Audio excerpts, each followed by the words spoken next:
Bien les amis, une petite vidéo aujourd'hui qui n'était pas prévue puisque je suis en train de vous faire le montage là, de la vidéo de notre dernier week-end donc où nous avons fait environ 500 km aller-retour dans la région pour aller dans la région du Touquet. Donc je vous termine ça très vite. Mais là je vais faire une vidéo rapide sur le fait que j'ai eu une mise à jour là, qui s'est effectuée hier de la Tesla et qui en fait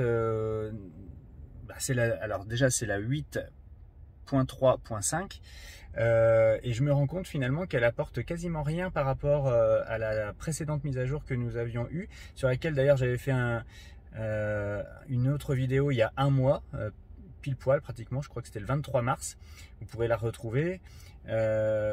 La seule jour d'hier, enfin le seul apport de la mise à jour d'hier, c'est l'estimation, non c'est la caméra habitacle,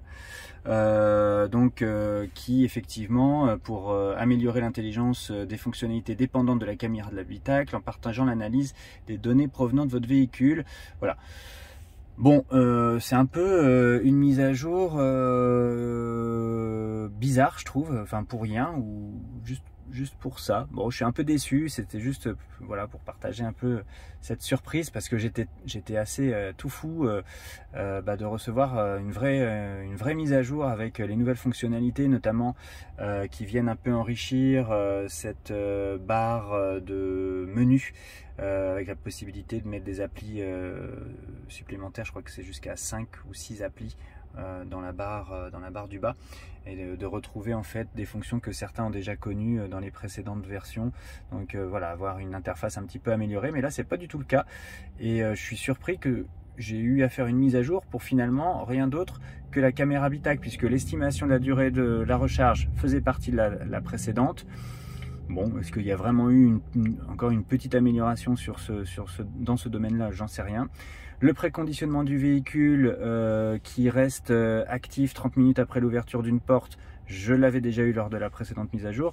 Les appels en cours, donc effectivement pouvoir cacher la fenêtre des appels en cours, c'était aussi présent dans la dernière mise à jour.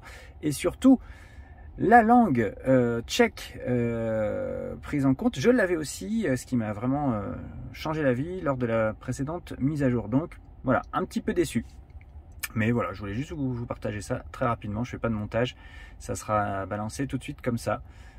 Dites-moi en commentaire si vous avez eu cette seconde mise à jour pour pas grand chose, je vais l'appeler comme ça.